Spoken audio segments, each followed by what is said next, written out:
So, without further ado, here is my review of the Rise of Skywalker, Episode 9. Right off the bat, it was pretty interesting. They seem to be bringing Palpatine back. I was on board with that.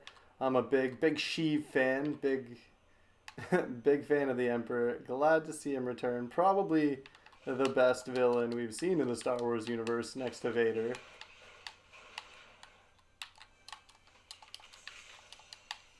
Sounds like I'm going to get some lightsabers right off the bat. That's awesome. So, the movie opens with Kylo Ren meeting up with... Actually, I'll keep the Kylo here. Because Kylo really is the far more interesting character. He's way more dynamic. It's been said once, it's been said a million times, Rey has very little going on. They really want you to believe that she's deep in trouble, then they go to like crazy extents to reinforce this with her flashbacks and everyone in the movie asking her about her parents somehow. Like, I didn't realize that was such a relevant thing, but they were probably thinking it was the most subtle foreshadowing to her parents actually having significance, which we all could probably see coming. So after the mandatory villain information dump,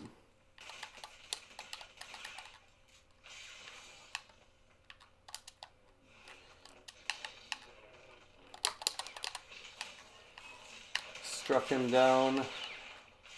Oh, here's another one. Oh, okay. There, these Sith came to play. They know I'm about to go in on this movie.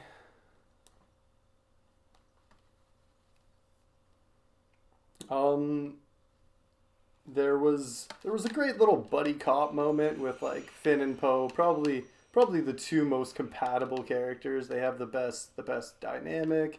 They've got kind of like a straight man Joker kind of thing where like Poe's always like riffing and stuff. It's like the Luke and Han dynamic. They're really trying to recapture it, and I think it kind of works. It's not the worst part of the movie. It's definitely got some legs to it, and honestly, I could have used more of this in the movie even. They had a few nostalgia throwbacks that I really liked. There was the space chest that Chewie was playing from like the old original New Hope, where like no one really understands the rules and the pieces like murder each other in like this digital board. Honestly, if Star Wars is going to release anything, like, give me space chests. It might already be out there. If anyone knows if that space chest exists, like, please send me a link to it. I will play this. I'll play it on stream. I'm about some space chest here. Yeah, so they're really trying to tickle the nostalgia bone this whole time. That's going to be a common well that they go back to quite a bit. We also have R2-D2 getting loaded up with a bit of information. There's going to be a lot of just of maps and information and data passed from one place to another. It's kind of the whole thing. It's nothing new with Star Wars or space adventures. Is there to be like MacGuffins galore that people have to search the stars for. But this movie gets pretty egregious with it, and you'll see what I mean in a minute as I continue. This does, though, bring us to our first problem. They're meeting up with some guy who has contact with a spy in the First Order, and we aren't told who the spy is. Not sure why. It like obviously this guy would know who it was, and if they're getting the information, like, clearly they're on the side. It doesn't make any sense to not say who it is, other than to, like, keep the audience guessing, but whatever. Let them have this one. So, as they're doing this, they get pulled up on by the First Order and have to make, like, a daring escape. TIE fighter chase scene, canyon run, the whole shebang. It's great. They're breaking through an ice wall, and it's awesome. But the problem comes when they institute this new technique we've never seen or heard of before in the Star Wars universe called light speed skipping.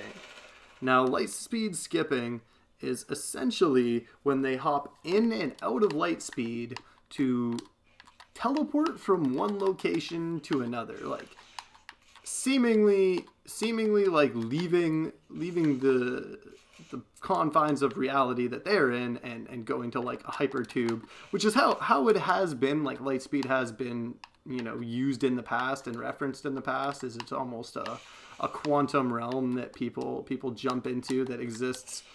Well, not maybe a quantum, but it's an extra world. Like it's a multiversal kind of thing that like people leave the universe, they go from one place to another.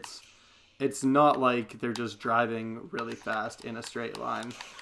What is with these guys?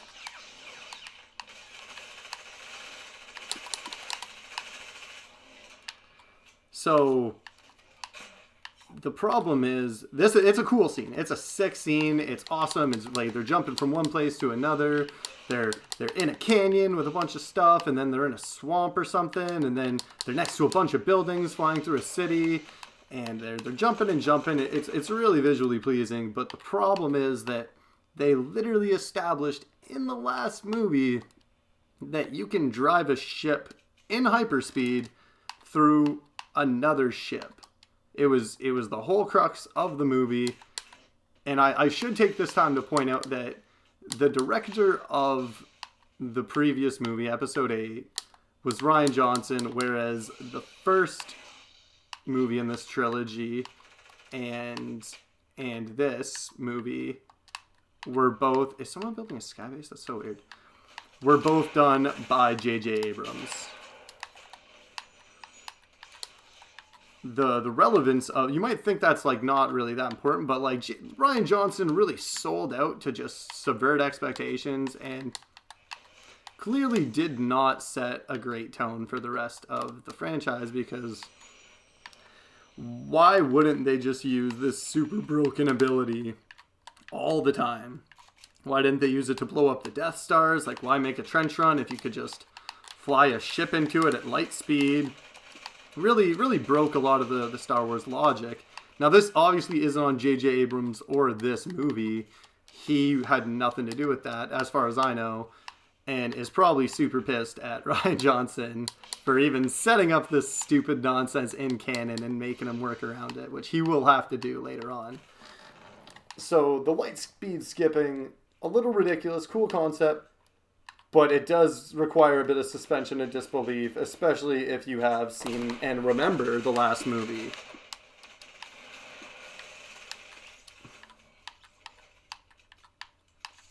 So, after the light speed skipping, they finally get back. They get back.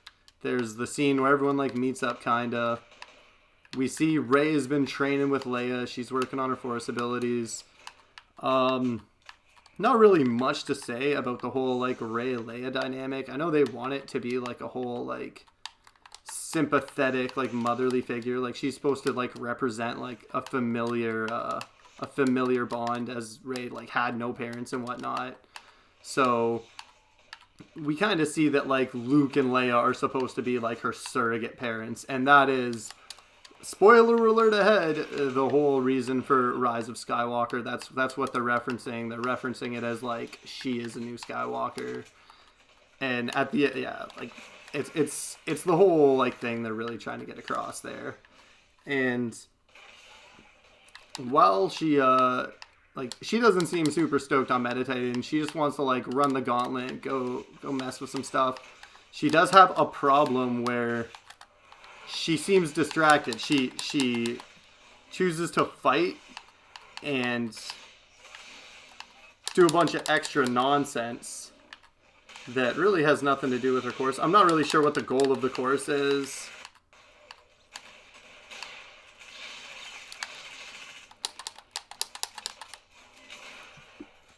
But anyway, she's doing her thing when she gets a little force message from Kylo, and they do a little bit of force play chatting, a little bit of force shadowing, a few more forced puns I could probably think of, but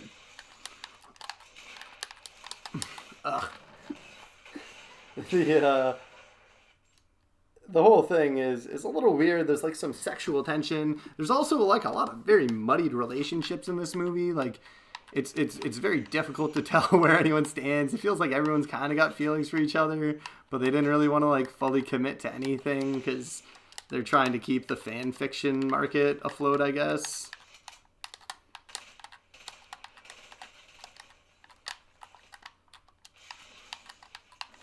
So while they're force chatting, we see that they can kind of like interact. Like they do this force chatting quite a bit, and we'll see that they kind of like can interact with like the objects in each other's like vicinity, which ends up being a plot point later on where Rey will hand Kylo a lightsaber through this like this magic force thing. Something that like really just does not get explained at all. But that it's par for the course of this movie. Nothing gets explained. we are just left to guess and assume pretty much everything. One thing that I did notice was that Rose, the key love interest for Finn from last game, was suspiciously absent in the early moments of the movie, and honestly just kind of gets relegated to the background of the whole movie. She's got probably like, I don't know, 10 to 15 lines. Like really a small part considering how significant she was in the last one. And I think that probably has to do with like the huge fan backlash against her. Like a lot of people were not a big fan. Myself included was not a fan of how the whole side plot in that movie like played out. It didn't really make any sense because in the end it all ended up being useless and pointless. And the whole relationship felt really forced, and it just seemed like kind of weird and desperate by like Rose at every point. So it didn't really make any sense. It also muddies up like the relationship between Finn and Rey. It seems like he's kind of into her, and that's like a weird element that never really gets addressed because she's like, you know, force chatting with Kylo on the low. Like, I don't know. Maybe someone's girlfriend left them for a Sith, and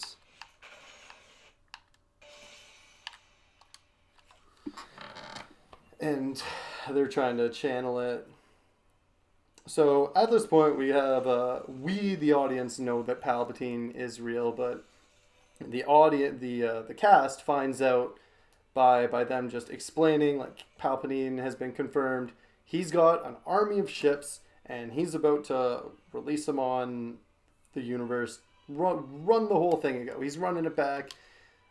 Few questions, probably like biggest one: how did he stealthily assemble like the largest fleet of Star Destroyers ever without anyone noticing?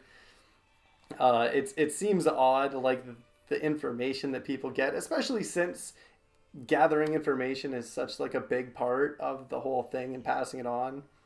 It seems really inconsistent, like where this information comes from, how they're out of the loop on some stuff that seems so enormous, but totally know and are aware of like very subtle, minute shit.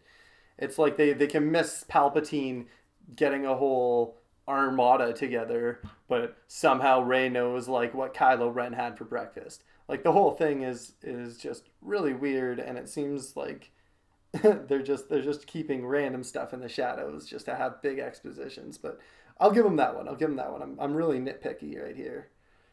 So I, at this point, was still pumped. I was pumped on the movie. I thought Rey is struggling with her dark side implications. I knew that Dark Rey, I'd seen like some memes about that, and I thought maybe that was a potential plot point, and they were gonna get into some Dark Rey stuff. And I thought that was like a really interesting idea. We hadn't really seen like a realistic transformation of the dark side. Like we saw Anakin, but it was always kind of like the low points of those movies was how ridiculous he went from, being like upset with how like his government was handling it to like murdering children in the span of like 20 minutes. Which just felt like a bit much. So I was really getting excited for the potential of a dark gray and seeing someone reasonably turn to the dark side and have like, maybe they might even explore like how the Jedi are wrong sometime and the Sith could have like a point. And I was really excited about this. So I was getting more and more pumped about the Palpatine. I thought this was going to be a great angle. We know that there's a spy in the First Order. And we see a meeting of, the old white dudes that make up the High Council or whatever, all talking to Kylo Ren. We see our good old boy, General Hux, who we remember being just the absolute buffoon from the last movie. And a bunch of other characters whose names we don't know. So right off the bat, pretty much guaranteed that he's the spy. We aren't going to spend any time getting to know any of these other characters. It's pretty much guaranteed that it's going to be the one guy whose name we actually know. Spoiler alert, it is in fact Hux. He is the spy, to no one's surprise. So we get this really kind of just like, here's the typical like boardroom evil guy stuff. And then out of nowhere, sick force choke by Kylo, slams the guy into a roof. I don't even remember what it was about. Caught me off guard, but it was amazing. It was top 10 force chokes of all time. And it reminded me that like, how cool Vader was. But Vader, when he did it, he was like calm and collected. Kylo just like freaks out, and we see that he's like a more impulsive, reckless Vader. Again, another great plot that I thought they could explore more, like the difference between Vader and Kylo Ren. But it doesn't really get delved into too deep. We've kind of seen the most Kylo. Like most of what we're gonna see now is just lightsaber battles and rehashing old stuff we already knew. So we get to a scene where, okay, I gotta see where we're at here. So there's, they're on a desert planet now looking for, they need to find some wayfinder. They need to find a map. But in order to find this map, they need to find a guy who's got coordinates to this map. So they're on their way to find a guy. They're looking for a guy who's got a map to another map. So if you are a big cartography fan, man, this is the movie for you. This is, buckle your seatbelts, because this movie's got maps galore. If you like locations, if you like longitude and latitude, oh boy, like buckle your seatbelts, are you in for a treat? So they're on this island. There's more, them beating us over the head with Rey doesn't have a family. Some little kid's like, hey, what's your family name? Super random question to ask her. And before like we get too deep into that, boom, stormtroopers attack. Awesome. I'm about it. Like, let's get into some action. We get a sick chase scene as they get led away by none other than Lando freaking Calrissian. Shows up out of the blue. Don't know where he's been the whole time, what he's been up to. That's irrelevant. He's here now. There's no time for background story. You didn't care anyway. You're just pumped to see some Billy D. Williams on your screen, bringing back the old feels, the old nostalgia. So they basically have a speeder chase with a bunch of stormtroopers who now have jetpacks, which is kind of a cool little addition. I dubbed this portion of the movie Force and the Furious, because it is essentially just a rehash of the Fast and the Furious movies. But nothing wrong with that. I love a cool space race. That's what I'm about. That's why we're plugged in. So eventually they get shot out by one of these flying troopers. They shoot him. They get shot out. This is very important to keep in mind. They get shot out. They're on the ground. This trooper's flying around. They decide, like, okay, we can, let's shoot this guy. And they get him. It takes like 10 seconds. And after they shoot him, they'll start to sink. They're in sinking field or whatever. It's like quicksand essentially, except it's extra quick. This is super quicksand. They're falling about as fast as if there was nothing there. There might as well be just nothing beneath them. They're right underground.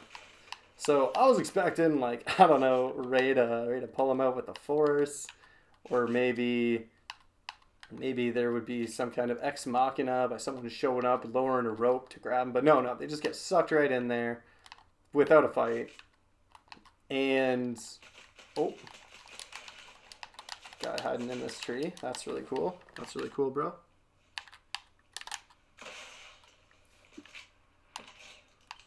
Okay. Didn't think that would work. So, we get this scene where it makes it seem like everybody just died. And they cut away to Leia, Rose, and Matt Parker from Heroes. I don't know the actor's name, but if you remember Heroes, you know what I'm talking about. He was the best. So they quip a little bit, talk about not being serious. He makes a little joke about how, like, he's optimistic, and they're fine. But anyway, back to the main party, and we find that they are actually all fine. They are underground in a large series of tunnels, perfectly dug out underneath the quicksand. I don't know how there's tunnels underneath quicksand, because I thought, like, it was like some sort of like liquid or whatever. Like there wouldn't be like solid ground under the quicksand, and they all just end up in these tunnels. They don't hit like a wall or anything.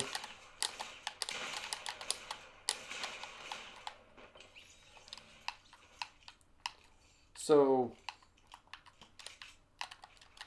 these guys are all chilling in their quicksand, and then boom, pop out in some tunnels. And these tunnels are actually beautifully done. They're well carved out. They're well lit somehow. I mean, they have like lightsabers and stuff and like flashlights, but we can still kind of see what's going on before that. And they're tall enough that Chewbacca is walking around in there. And Chewbacca's like 6'8", 7 foot. He's got to be tall. He could ball. He could definitely be like a starting power forward on like any NBA roster. And they're just cruising around, and someone casually drops like, oh, I wouldn't want to find out what like made these tunnels, so obviously we're gonna find out what made these tunnels. That seems like the most given thing there could be. So we're just chilling, watching them explore for maybe 1 or 2 minutes, if that. Not even. It's like 30 seconds. And what should they find but exactly what they're looking for? A dagger with the actual directions printed on it. So I guess it had like some kind of location or number or whatever, but it's written in Sith, which seems odd because like it should be numbers. Like I don't unless the Sith have their own numbers, I suppose. I don't know. I don't read Sith. I'm not bilingual in Sith. I took French instead. So we have this issue where C-3PO can translate it because that's what he does. For once, C-3PO isn't just a useless hunk of junk. He can actually do something. And they let him know that they're like, hey, for once you can do something, C-3PO. Like, that's cool. And C-3PO's like, that's sick. I would love to help, except I can't translate Sith. It's against my program. There was some sort of law put in place or what have you back in the day that prevents him from translating Sith. I guess like it makes sense. The Sith were kind of like an evil religion, and the Senate was just trying to like block him out. And you kind of see like Anakin's point in that like they were just, really hating on the Sith for a while. Like, their whole, like, race and religion got marginalized. But it's kind of painted as a good thing. Like, it's not like they never, like, admit that, like, hey, maybe the Sith had a point. They just are the bad guys, which is really disappointing to me. Because I thought we were about to explore something a little deeper than just good guy, bad guy. I really thought that was going to kill him and not me. So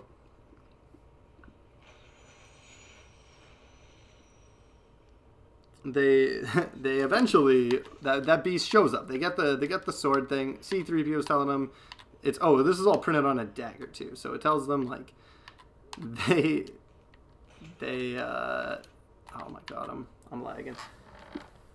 And of course. So C-3PO can't read it, and all of a sudden, boom, giant worm monster. Don't know how it snuck up on them. It's a huge worm, and it's like all surrounding them. It's all up in their business. I don't know how it's so sneaky, but I guess like worms are the sneakiest in this universe. So Rey does her best Crocodile Dundee impression and calms it down and manages to, like, I guess, transfer her life force. I don't know. But she essentially transfers the force into it, and it's like, cool, thanks, babe, and then bounces. Like, I don't know why. It doesn't, it's not really clarified. I thought she was just...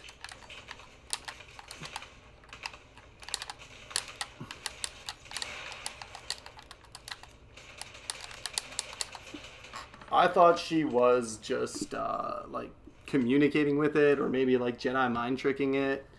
But no, they felt it was necessary to tell us that she was transferring life force into it, which just raises way more questions than it answers. But I guess they needed to establish this power for later on in the movie when they just become like magical healers, and the Jedis can essentially just do whatever they want.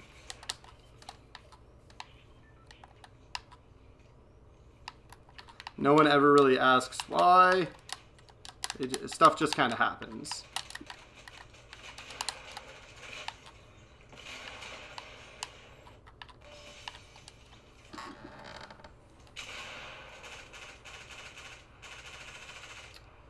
Alright. So at this point, I'm still kind of on board with this movie. There's some questionable stuff happening, but I'm definitely still on board with like the general premise, because I'm hyped up for the nuance, the subtlety that they're kind of alluding to that might be there. It might not all be so black and white, and I am about that. So here comes Kylo Ren. He shows up rolling deep with a bunch of guys just dipped in everything from the item shop. Like, they got all the pickaxes. I'm sure they just dropped in with their gliders. They're ready to kill some people. They're ready to drop some 20 bombs, all right?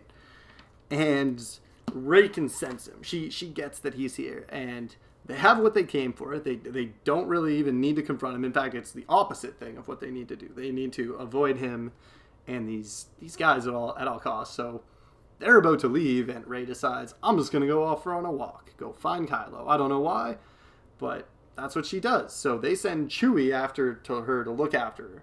Chewie is still carrying this dagger with all this information on it. I don't know. I don't know why you didn't just put it down. He could have left it with either of them. It was totally unnecessary to risk. But of course, he gets captured immediately. He gets captured. Finn sees him get captured. They're taking off in a ship, and Finn goes and tells Rey, and he's like, oh no, they've got Chewie and the dagger. He's on this ship. We gotta stop him. So before that, Kylo was coming at Ren with like a TIE fighter. She cut the wing off it. It was pretty cool scene. But he's out of his crash thing. He's coming towards her, and she is doing her best force grab. She's like pulling back this ship. She's stopping it from getting away with Chewie and the dagger. because they really need it. They really need this so they can. I didn't even set up this. Why they need all this stuff? They need this to find the holocron, to find Palpatine, to destroy him and his fleet. That's the whole thing. Most of this is a long, wild goose chase for this because Kylo Ren tells Rey, "Hey, I will straight up take you to Palpatine, and we can kill him together." That's his plan. That's what he wants to do. He literally wants to do the same thing that she does, and she's like, "No, I'm not gonna work with you. I refuse to." And I get it, like, oh, slippery slope, like, working with, like, the bad guys and stuff. But, like, I think it's kind of stupid, like, to just... It kind of tells people, especially because at the end of this movie, they do end up working together. It's just more so on her terms than his, which I guess is good. But, like, a lot of people kind of had to die, and a lot of needless bloodshed had to happen just so, like, Rey could get her way. And that's kind of a concurrent theme that will come back. And so they're on this. I keep losing track of where I am. So yeah, they're currently in some trouble. Chewie's captured. Rey is force holding the ship and pulling it back. She's pulling an entire Star Destroyer back. Maybe no, it's not Star Destroyer. It's one of the smaller ones. But she's holding a ship with her mind, with the Force. It's pretty impressive. And Kylo comes out, and he's using the Force to kind of like pull it the other way and push it. And she's like really trying hard, and you can see like the Force struggle between them. It's a real tug of war. And then out of nowhere, Rey unleashes a Force lightning attack, blows the ship up, presumably killing everyone on board. Chewie too. And we're like, wow, Rey just killed Chewie. That's huge. It was by accident, but she like lost control of her power and murdered him and a bunch of other people. Big moment, hit hard.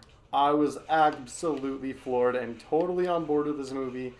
Thought they didn't have the balls to do this, but that was an impactful death because now it muddied the waters of Rey's morality. I could see how she was going to slip to the dark side, and I was like so on board for this transition. It was the Daenerys evil queen that we deserved. We deserve to see a better version of a good character turning evil.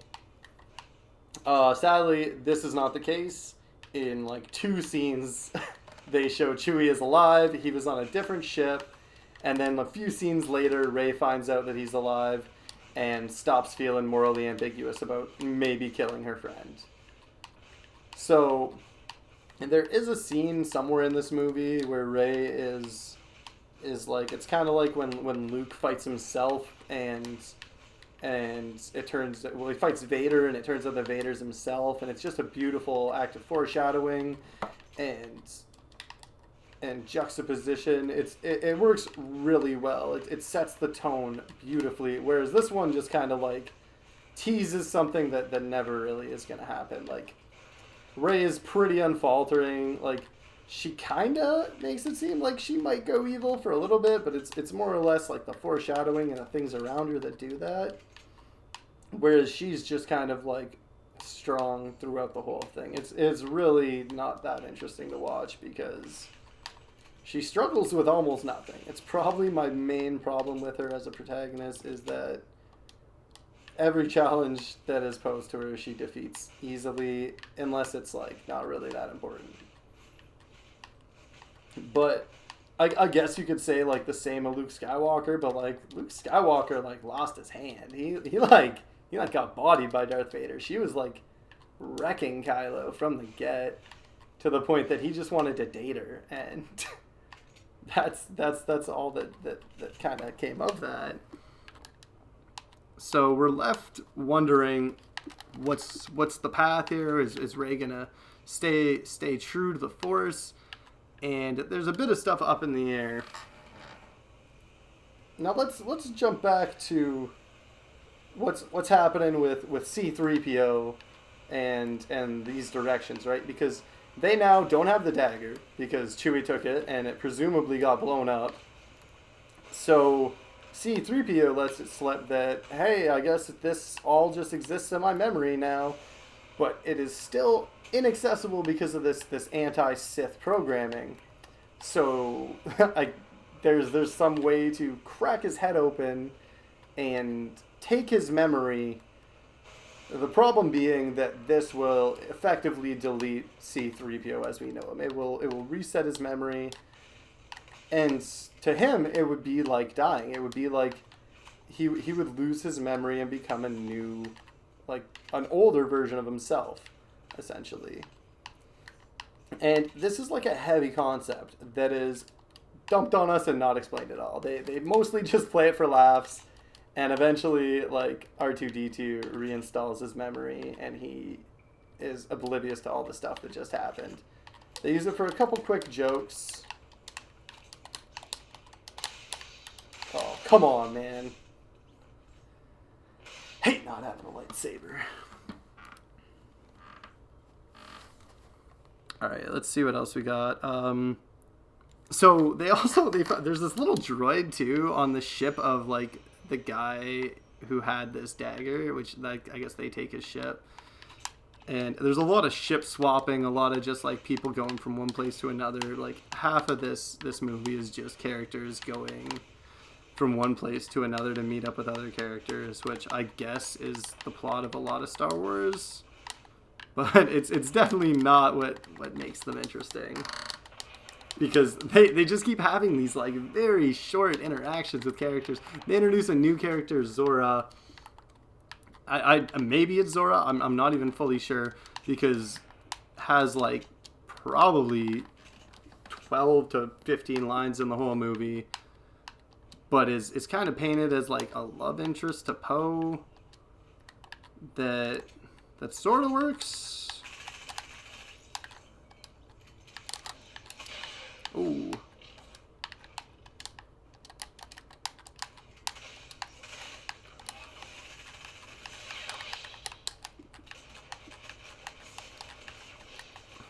Oof. That was really weak. So we find out too that I guess Poe was a spice runner. They never explained what spice is. I assume it's some kind of drug, but they're kind of like mocking it. I don't fully understand the significance, but it just is a roundabout like go-to joke that is sort of funny, I guess, because like haha, they're making funny. Like it's one of those things where the characters find it really funny, so like we're kind of expected to find it really funny.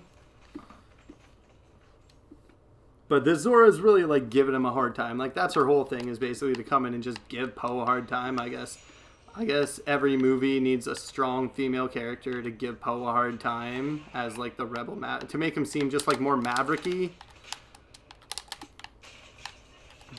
But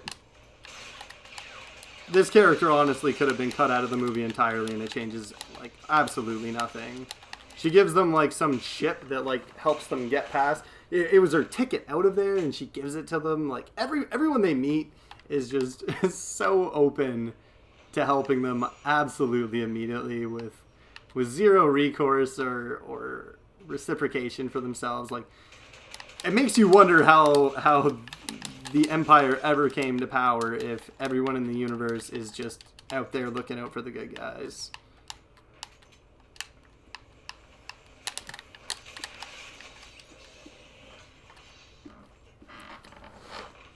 Alright, getting back to where I was. They basically kill C-3PO, which nobody cares about. They gloss over it super quick. They're like, oh, cool, it worked. Like, C-3PO's memory is gone.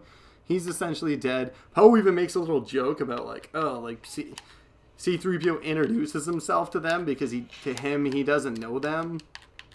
And Poe is just like, oh, like, this is going to be annoying. Like, we're going to have to deal with him losing all his memories, and acts like that's like the great crime that was committed, instead of the fact that he's essentially like killed himself. He essentially like deleted all that he was in order to help them, and still is the punching bag that he's been for all the other movies. But this is all made like oddly contrasted by this other little droid they discover whose name I didn't quite catch. But it's kind of like implied that this droid's been abused. He like shudders when Reyes tries to touch it, which is strange because I guess droids have fear. Seems like a super unnecessary thing to program into a droid. But we have shown them to show emotions. It's really inconsistent, and I don't know if I should feel bad for C-3PO because he's just constantly being berated and put down. And for a while, I was like, well, I guess he's like a machine with no feelings. But like, we see him feel. He even like takes one last look at all his friends, and they're still like, whatever, C-3PO. Like, hurry up, you freaking loser. Like, they are harsh to C-3PO for absolutely no reason. And he's low-key just, like, a nice guy trying to, like, abide. They literally hate on him for stuff that's not even his control, like his programming and stuff. Like, what's he supposed to do about that?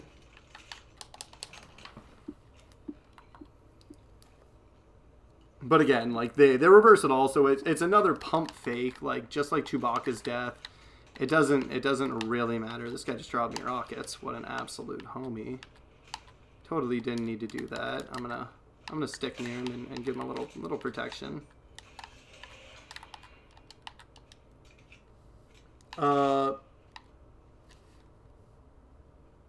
Okay, so they're cruising out of there, and they have everything they need. They have the information. They know where to go. Before, like, relaying this information, though, about where Palpatine's hiding out and, you know, the directions to get there, they realize that Chewie is on one of these ships. He's alive. Which is awesome, because we all love Chewie. So they decide they're going to stage a rescue. And they're not going to wait until they've sent the message along or, you know, done any of the mission stuff. They're just, oh, we're gonna go all push this Imperial Star Destroyer because our friend Chewbacca's there.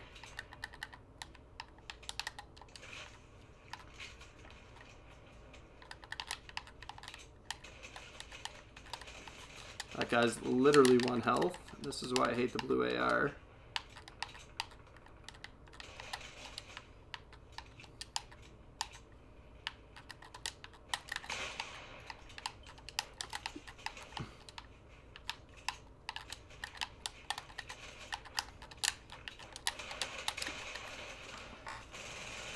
Blocked my own teammate from saving me.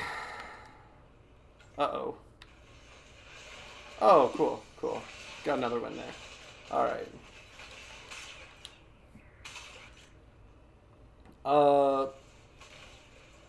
So yeah, of course they push this Star Destroyer, and it turns out to be a terrible plan. Rey splits off to go find the dagger, ends up in Kylo's room. They do one of their little force chats, and everyone else gets captured after trying to free Chewie. So, of course, General Hux steps in and goes, hey, I'll assassinate them. I'll do it myself. Which, if anyone ever does that, you already know, like, they're about to flip sides. Anytime anyone says they want to kill someone themselves, they're about to, like, betray you. If I was ever going to kill someone, and someone on my evil squadron said, no, let me do it, it's personal, I'd be like, no, you're about to betray us. So Hux does this, and the Huckster, of course, pulls the ultimate huckery and hucks everyone over by shooting the stormtroopers and freeing Poe and Finn and Chewbacca so that they can defeat Kylo. That's his whole thing. We've seen Kylo kind of like beat him up and like make him look like a bitch this whole movie and the other movies. So he hates Kylo so much that he is about to throw everything under the bus. Like, he's about to betray everything he knows just because he doesn't like this guy. Instead of, like, I don't know, poisoning him. Like, that, off the top of my head, already a better idea. So he's like, hey, shoot me so that they won't know Spoiler alert, they know, shoot him immediately. It was a terrible plan, Hux. Like, don't know why you thought that was the move. So Hux is dead. He was the spy. Obviously, we literally know no other members of the First Order other than Kylo Ren. And, like, it's probably not him.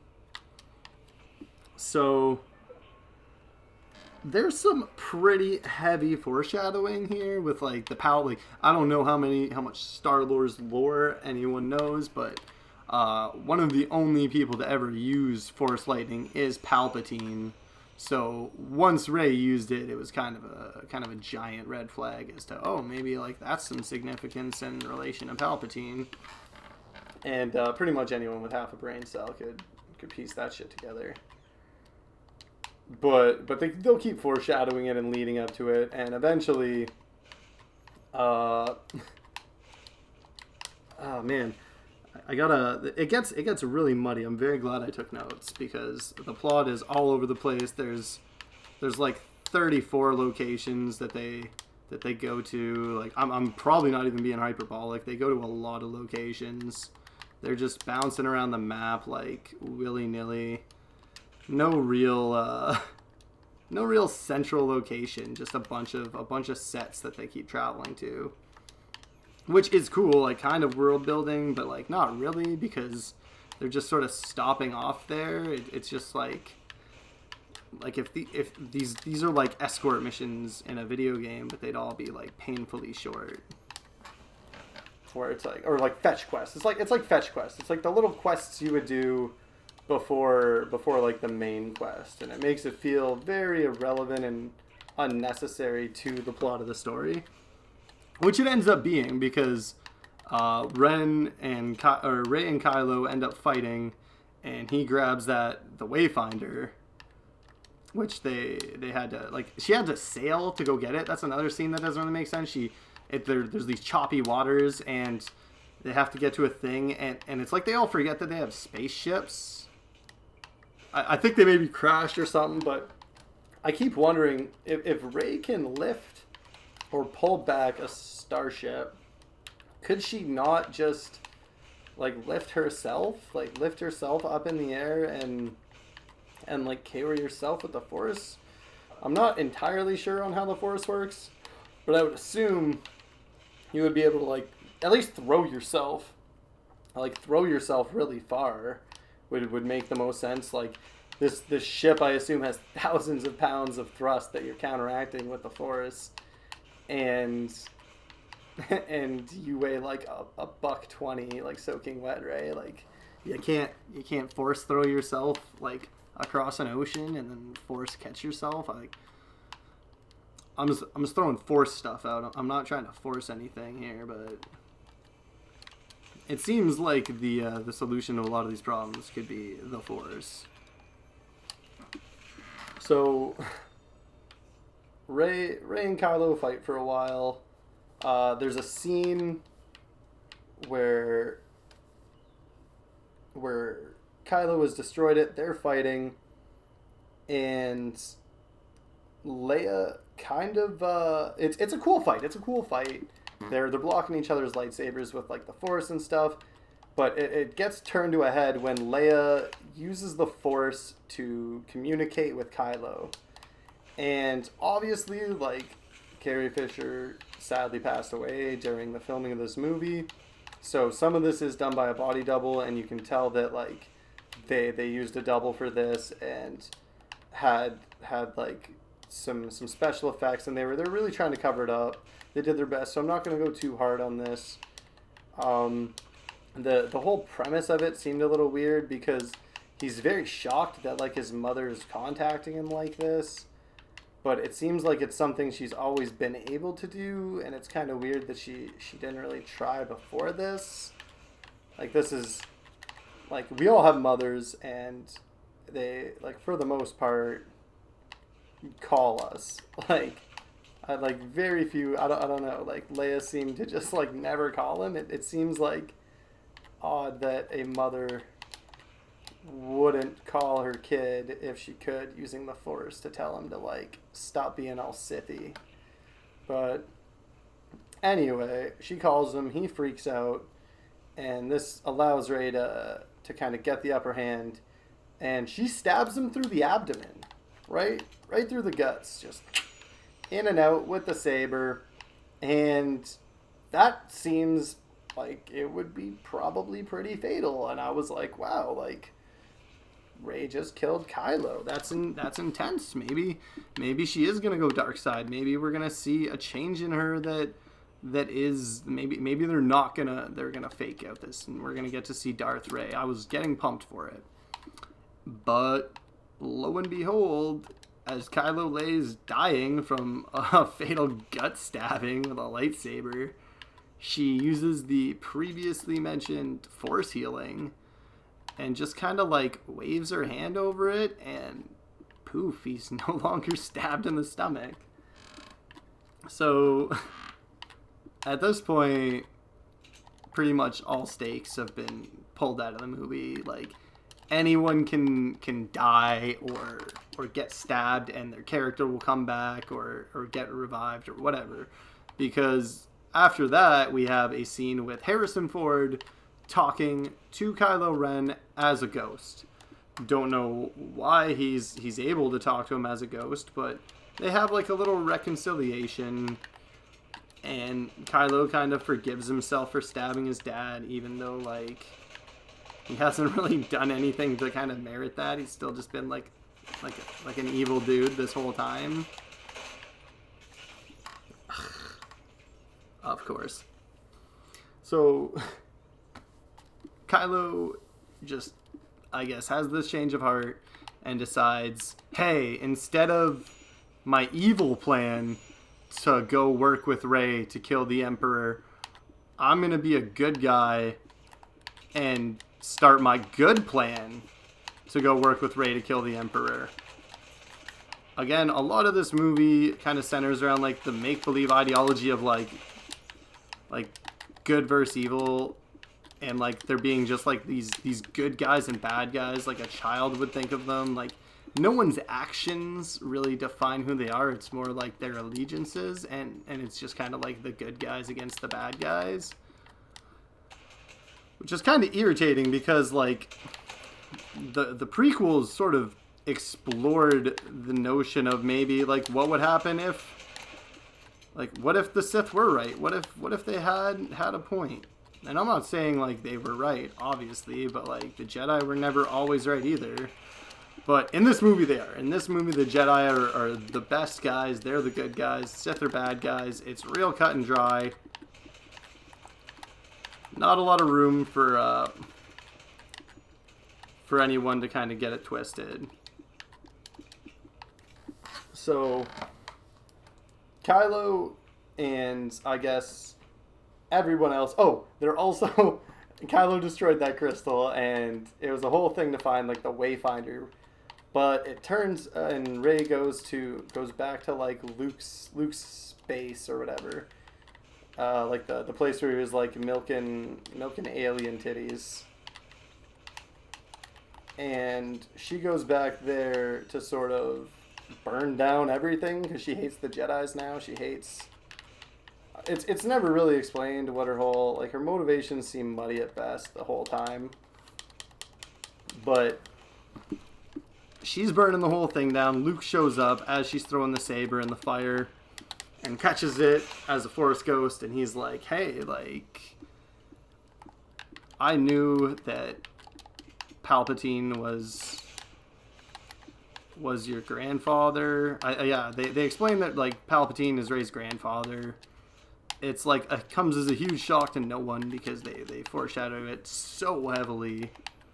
But they really like think to themselves that it was like such a great moment that they kind of bask in it a bit too long. It gets a little ridiculous. And Rey sort of like loses her mind, and like maybe we get another pump fake on like, oh, maybe this will drive her mad. Maybe this will like be the thing. But of course it doesn't. She's unfaltering, and even when she's supposed to be wavering, she's still like so strong-willed that it just doesn't come across like she's confused. She just makes decisions and follows through on them. I don't know. It's odd to describe. It just feels like her motivations are disconnected from her actions. And she sort of gets a little talking to from Luke Skywalker, who lets her know, hey, you bad stuff can happen, and this is kind of a good lesson to teach kids. Like, she kind of starts thinking of herself as evil, and he lets her know, like, we're more than that. We're more than, like, the labels we put on ourselves or other people put on us. We're about our actions and what we do, which is a really great idea, but kind of, like, contradicts this whole movie and its idea of, like, good guys and bad guys, because they never really analyze, when they're killing, like she literally blew up a whole trainload of people. I assume not all of them were bad. There was a spaceship full of guys. I thought she accidentally killed Chewie, and she's just like, oh, no, didn't kill my friend. Like, I can kill these people. So, finally, I'm just going to cut to the end. Finally, everyone's going to, she's heading her way to fight Palpatine. They're in the war room trying to plan out how they're going to attack the planet. And the dumbest things happen in this war room debate. This is probably the worst war room I've ever seen, because they do that thing where everyone's got to have a line too. Like, someone says something and then someone else responds, and then another person comes in, like Rose jumps in, Matt Parker jumps in, Finn, Poe, like all these people just have like one line, and they're all just kind of going back, and this one dude who, this is his only line, and he's like, oh, we should pull some General Holdo maneuvers, do some real damage. Very valid point. We saw in the last movie that jumping into light speed with like a big enough ship will not only like destroy a huge Imperial like cruiser, but it'll blow up like a bunch of stuff around it. So it's probably the move to just sacrifice a few of your ships and a few pilots to just fly them in light speed straight into their ships. But that all gets dismissed with the greatest line of dialogue, which is, that move was 1 in a million. So Finn casually says that this was a 1 in a million move. And I can already hear J.J. Abrams just cussing out Rian Johnson for writing this Holdo maneuver into the climax of the last movie. Because not only does it ruin past Star Wars and the plans that they came up with, and no one thinking of this ahead of time, because like why didn't they think of this? It's very basic to drive one thing into another. They were literally shooting like laser beams down an exhaust port after like a huge trench run. Like, you can't tell me that was easier and had like they set that up to be 1 in a million, and they needed like Death Star plans and a whole movie, and a bunch of people had to die to get the Death Star plans, when they could have probably just sent a ship into it to kamikaze it and blow it up. Like, the whole thing makes no sense. But now they're written into a corner where they have this power that they can unleash, where they fly a ship through another ship. But right now it's not the right time, I guess, because it's a 1 in a million maneuver, and only this woman who is dead could pull it off. Actually, they don't even say that. They don't even imply. They literally just say it's a 1 in a million maneuver, which makes you wonder why this woman bet everything on this 1 in a million maneuver. It's like waiting for the last shot in a basketball game where you're down by 3 and holding it in your ends to heave up a half-court shot, a full-court shot, when your whole team is like, hey, why don't we just, go for a regular three-pointer. So it ruins this movie. It ruined previous movies. Rian Johnson's an idiot. That scene was stupid. And now they have to do some hand waving to make this movie make sense. So we come to the climax of the movie. Rey is about to go fight Palpatine. She's rolling up. We get the dark, ominous music for a while. She runs into him. He does his little evil speech. It's very much like Return of the Jedi, and actually, I think it's Strikes Back that he does this. Regardless, he does his little speech trying to convince her to come to the dark side. You must join me on the dark side. But this time, he doesn't want her to join him. He doesn't want her to rule beside him. He wants her to kill him. He thinks that if she kills him, she will become evil. He wants her to let the hate flow through her. And it's like what he was doing before. They're trying to do the whole, he wanted Luke to kill Vader to get a stronger new apprentice, which made sense, but like this doesn't make sense because why would he want himself to die? So I guess he said like all the Sith live in him now, and I think he wanted to like live on through her, but she had to like strike him down in anger. Meanwhile, Rey is like not angry. He's like trying to goad her into being angry and like, oh, I killed your parents, ha ha ha, and she's just like totally unfazed by it, but is super reluctant to kill him. She like makes it seem like she's gonna, while Kylo Ren shows up, and he's surrounded. He's trapped by a bunch of guys. But don't worry, Rey puts a lightsaber behind her back, and poof, it's gone. She teleported it to him. He now has a lightsaber. They fight it out. There's a huge fight scene, and then eventually they both meet up together in front of Palpatine, and he goes, all right, well, if you're not going to kill me, then I'm going to kill you guys. And just starts sucking the life force out of them. Because I guess their force bond is like super, super useful to him.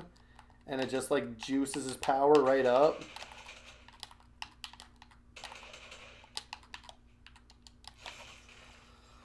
So he gets his power all souped up and ready to go.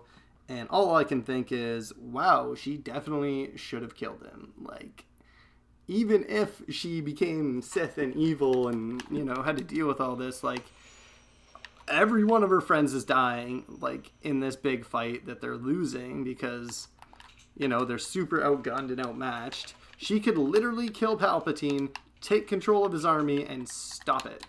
Stop the whole fight. But she doesn't, because I guess that would make her evil. I guess her killing this super evil villain would make her evil.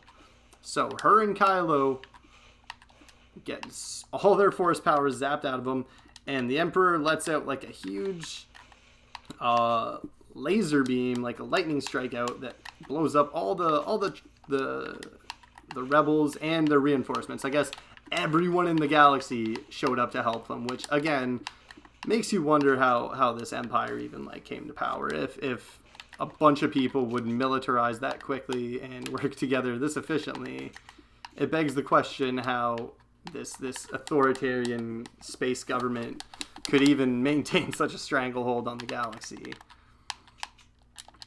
But I digress, because the real meat of this is Palpatine getting his power back and running show. And the main problem with this is that Rey stands up, challenges him, does the whole like, I'm a Jedi, you know, this is the Jedi way. And she does this whole speech, talks about this being the Jedi way.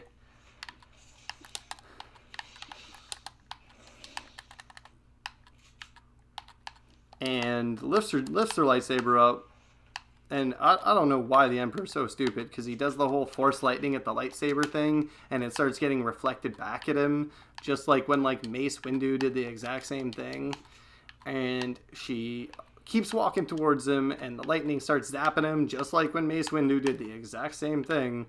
But instead of there being, like, Anakin there to, like, bail him out and help him, she just, like, keeps it going and melts his face. Aggressively melts his face with his own Force lightning. Now, I don't know how this whole Sith murdering thing works, but it seemed to me that she couldn't kill him because she would become the Sith. So I guess the solution was to make him kill himself, which kind of seems like a cop-out. Also, if he had just stopped using his Force lightning, would she have, like, hit him with the lightsaber? Like, it seemed like she was ready to kill him. It was just on her terms, which is the main problem of this movie, which is a lot of, like, doing stuff on someone's terms.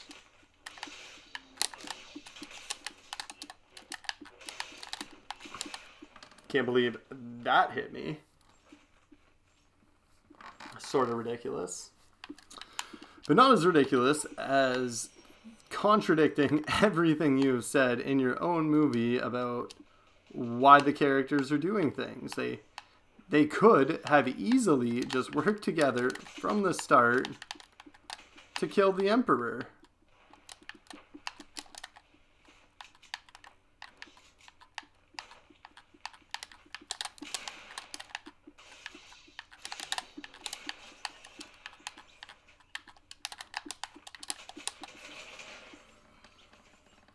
So the fight goes on. Palpatine gets killed. They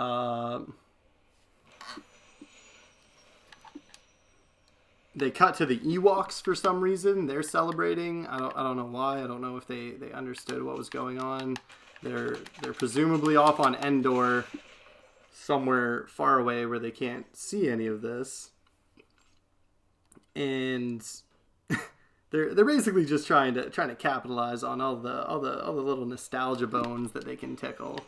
They're just trying to trigger all those good old feelings of member berries. And I thought that would be the last, like, egregious piece of fan service until, lo and behold, they're all debriefing about what had just happened, and Maz Kanata comes over to bring Chewie a medal. Now, for those who don't know, Chewbacca was famously not given a medal when they destroyed the Death Star. Only Han and Luke got one. And Star Wars fanboys have been complaining about that one for absolutely years. It was on the level of Ghost not getting pet by Jon Snow when he was leaving.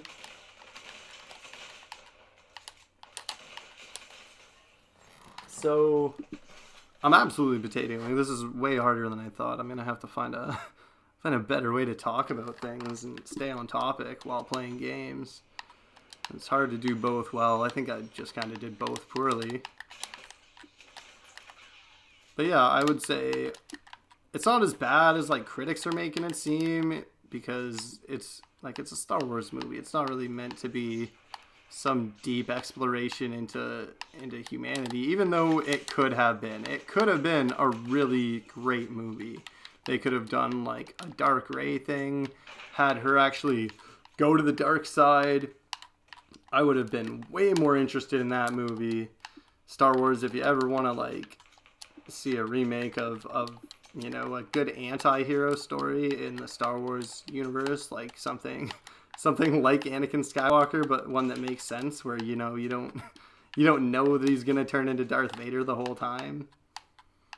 Hit me up. I'll write that shit for you. It would be my pleasure.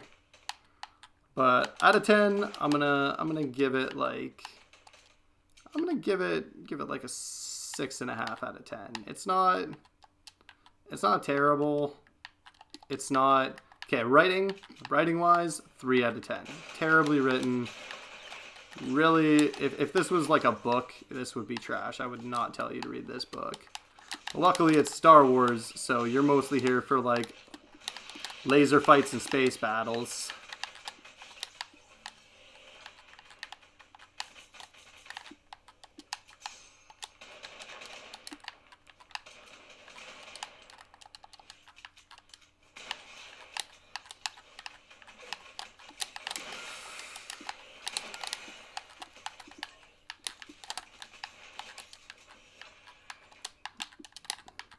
This game is a lot easier when I am not talking about Star Wars.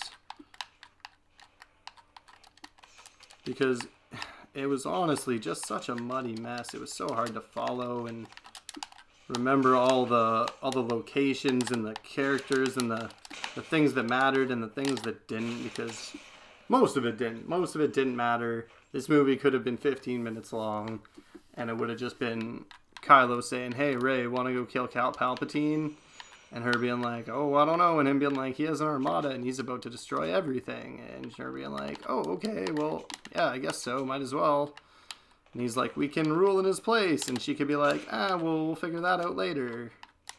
And you're like, all right, okay, fair enough. Because it's been shown that you can best him in a fight. Like, the threat seemed very, like, very odd.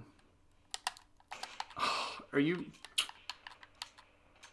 It's been one of those days. Come on, bud. Stay still. Stay still. Psh. This guy, I swear.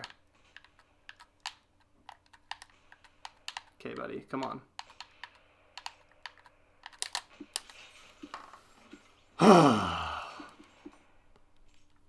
So, I have been a total potato this whole game. I'm going to try to figure out a way to do future reviews without having to look at my phone the whole time and remember where it was. Maybe I'll make myself like a slideshow or something and play slides. I don't know, I could have those going up in like in the side here. If anyone, like I could split this. Put this over here, put like little slides in the corner or something. Maybe put it on like on the bottom. I don't know. I'll definitely find a way to do this more efficiently. I'll keep it strict down to bullet points. I had a lot to say about this movie, so it kind of dragged on for a while. I'm sure this has been going on for way longer than anyone would probably care to listen to. But if you did make it to here, drop me a like and subscribe if you haven't. Send me any kind of feedback you want. I'm still trying to figure this out. Any criticism is good criticism. And I will see you all never, because this is a one-way thing. So it's really more about you guys seeing me. But yeah, have a good one, guys. Peace.